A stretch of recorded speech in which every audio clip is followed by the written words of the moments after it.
Opa, tudo bem? Eu sou o Robson, sou professor de Física das turmas ITA do Poliedro de São José dos Campos e de São Paulo. Vamos aqui resolver a questão 5 da segunda fase da prova de Física. Espero que vocês tenham gostado.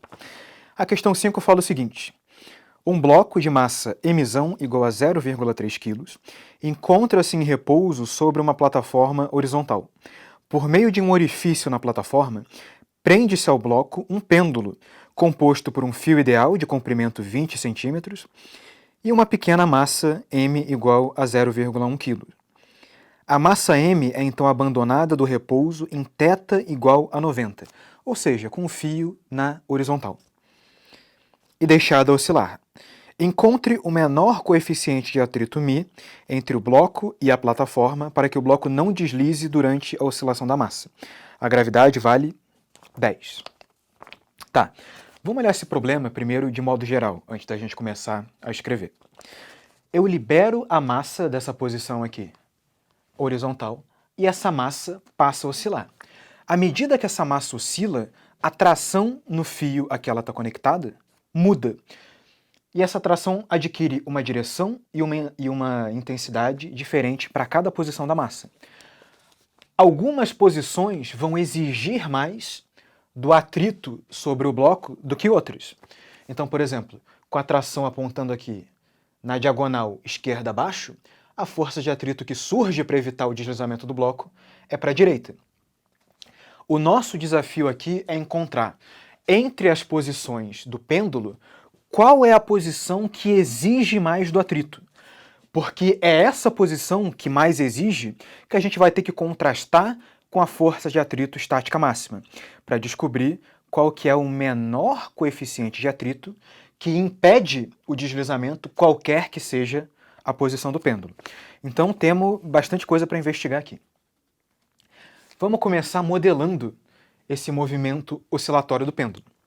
Então, olhando para a geometria, o comprimento do fio eu chamei de L. Naturalmente, então, essa distância aqui, daqui do topo até a horizontal da massinha, ela vai ser L cosseno de alfa. L cosseno de alfa. Forças atuando na nossa massinha. Temos o peso dela,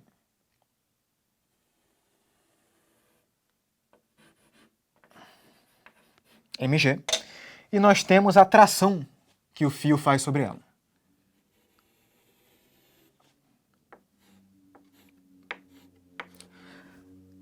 Como esse é um movimento circular, convém a gente decompor esse peso numa componente radial e numa componente tangencial. Então a direção tangencial aqui, a direção radial aqui. O ângulo alfa, ele aparece aqui de novo. Então, se a gente joga fora o peso todo, no lugar dele a gente representa a componente tangencial, que eu vou escrever como sendo mg seno de alfa, e a componente radial, que vai ser mg cosseno de alfa. E com essas forças e esses ângulos a gente pode fazer duas análises. Primeira análise, vamos fazer uma análise energética para descobrir, a partir do momento que eu liberei a massa, com que velocidade a massa está na posição angular alfa. Então, primeira análise aqui. Eu vou dizer que a energia mecânica é constante. Definindo como ponto zero, como referência de energia potencial gravitacional, a posição angular alfa, a gente pode escrever assim. No início, eu tinha apenas potencial gravitacional. Então, mg L cosseno de alfa vai ser igual à energia mecânica depois. A potencial gravitacional aqui é zero, mas a cinética não é. E a cinética vai ser mv² sobre 2. Daqui a gente tira que a velocidade ao quadrado ela vale 2 GL cosseno de alfa. próxima análise que a gente vai fazer é uma análise dinâmica do que está acontecendo. Então, nesse ponto aqui, com essa velocidade, a bolinha está no movimento circular. Então a gente pode olhar para a resultante centrípeta sobre a bolinha. Vamos falar assim.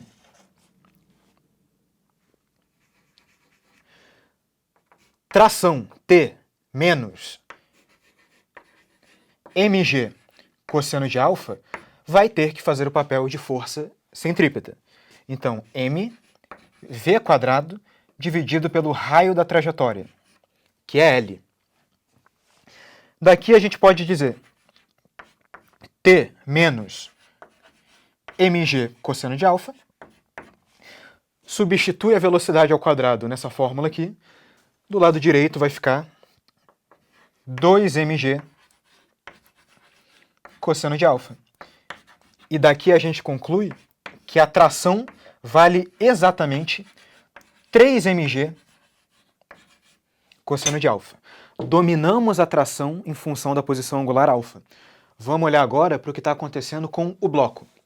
Eu quero que esse bloco esteja em equilíbrio, aconteça o que acontecer. Então ele está em equilíbrio nessa posição genérica. Se esse bloco está em equilíbrio na vertical, eu posso dizer que o somatório das forças em y é zero. Só que o somatório das forças em y me dá normal igual a peso mais tração cosseno de alfa. Além disso, o bloco está em equilíbrio na direção x também. Então, somatório das forças em x igual a zero. E daqui a gente tira que a força de atrito ela tem que ser igual a T seno de alfa. Conhecendo qual é o atrito sobre o bloco, vamos contrastar ele com o atrito estático máximo. Então, fazendo essa força de atrito menor ou igual ao coeficiente de atrito vezes a normal, nós vamos ter o seguinte. A força de atrito, que é T seno de alfa, dessa equação aqui, ela vai ser menor ou igual a μ vezes a normal, mas a normal vale P mais T cosseno de alfa. Reorganizando aqui, deixando tudo que tem tração junto. Ou melhor, não. Isolando o coeficiente de atrito μ, nós vamos ter μ maior ou igual a T seno de alfa dividido por o nosso peso, que vale mg, ou no caso desse blocão aqui, vale mg,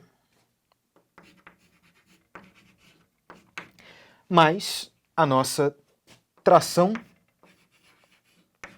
cosseno de alfa. E agora, vamos substituir alguns valores. O μ tem que ser maior ou igual a... Bem, nós conhecemos o valor da tração, é 3mg cosseno de alfa. E ali vai aparecer um seno de alfa. Então, vamos fazer assim. 3mg seno de alfa cosseno de alfa dividido por mg, mais, substitui a tração de novo, 3mg cosseno ao quadrado de alfa, aqui embaixo. A nossa gravidade corta.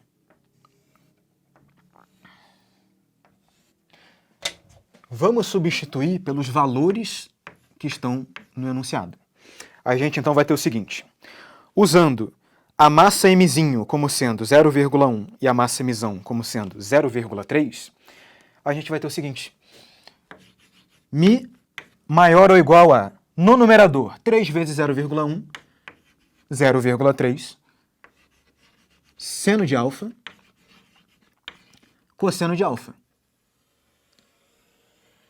dividido por mzão, é o próprio 0,3 e depois 0,3 de novo, cosseno ao quadrado de alfa. Ou seja, esses valores estão aqui para ajudar. O 0,3 corta e a gente chega em mi maior ou igual seno de alfa, cosseno de alfa, dividido por 1 mais cosseno quadrado de alfa. Pois bem, aqui é um ponto de virada na resolução da questão. O que essa desigualdade está contando para a gente é que o mi tem que ser pelo menos essa fração que depende do ângulo alfa. Só que eu quero que o mi garanta que o bloco não desliza, qualquer que seja o alfa. Em particular, então, o meu mi precisa proteger o bloco do deslizamento quando aquela fração ali, na bolha amarela, tiver o valor máximo dela. Então aqui dentro nós temos um subproblema. Qual é o valor máximo que essa expressão pode assumir? Digamos que essa expressão aqui, ela seja uma função genérica de alfa. Temos que estudar essa função separadamente. Então, fazendo um adendo aqui, todo em amarelo. O nosso f de alfa, ele vale exatamente esse negócio. Mas eu vou fazer aqui um algebrismo para ajudar a gente a analisar. É claro que um caminho para você estudar o valor máximo dessa função aqui seria usar cálculo. Mas não vamos atacar por cálculo aqui. Vamos usar matemática elementar. Para fazer essa matemática, eu vou dividir o numerador e o denominador por cosseno ao quadrado de alfa. Então, vê só. Se eu fizer isso, o meu numerador ele fica tangente de alfa e o meu denominador fica secante ao quadrado de alfa mais 1. Só que agora eu tenho uma vantagem. Existe uma conexão entre a secante e a tangente. Particularmente, secante quadrado igual a tangente quadrado mais 1. E eu posso escrever essa função toda em função da tangente de alfa. Fazendo isso, aqui fica tangente de alfa dividido por 2 mais tangente quadrado de alfa. Pode não parecer, mas essa é uma expressão muito mais fácil da gente estudar. Porque pensa, da maneira como a gente colocou o ângulo alfa, que é sempre o ângulo entre a vertical e a posição da bolinha, o nosso alfa ele é um ângulo do primeiro quadrante. Se ele é um ângulo do primeiro quadrante, a tangente de alfa é positiva. Significa então que, se agora eu escrever essa função assim, divide em cima e embaixo por tangente. Você vai ficar com 2 sobre tangente de alfa mais tangente de alfa aqui. Essa nova função é uma função que pode ser estudada de maneira elementar. Elementar não quer dizer fácil. De maneira elementar pela nossa desigualdade das médias. Porque pensa só, eu quero maximizar o f de alfa. Só que escrito desse jeito, maximizar o f de alfa significa minimizar o denominador. Só que o mínimo desse denominador ele pode ser encontrado pela desigualdade das médias. Se a gente fizer média aritmética maior ou igual a média geométrica, a gente vai ficar com o seguinte. 2 sobre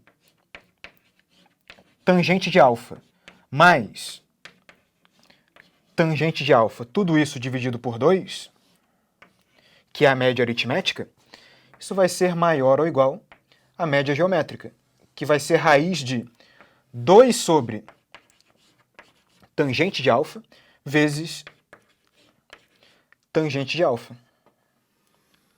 Colocando aqui no cantinho, chamando o numerador do nosso, como se fosse o nosso g de alfa.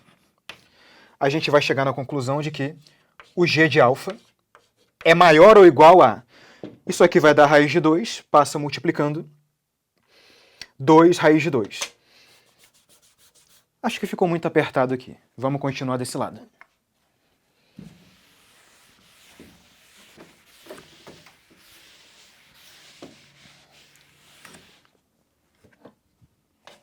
Continuando aqui.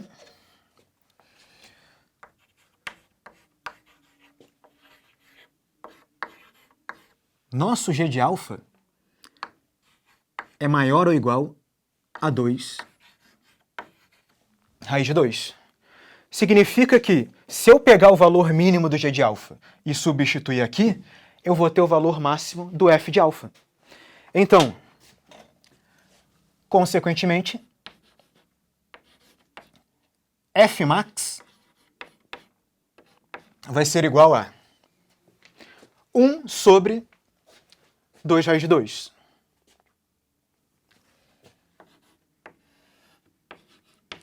Racionalizando, raiz de 2 sobre 4. Agora, a gente volta para o que interessa, que é o μ.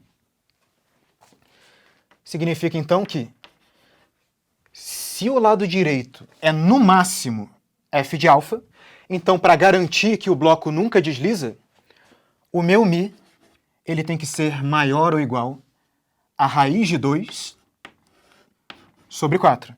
E a resposta da nossa questão é o valor mínimo do μ que garante o não deslizamento em qualquer posição é raiz de 2 sobre 4.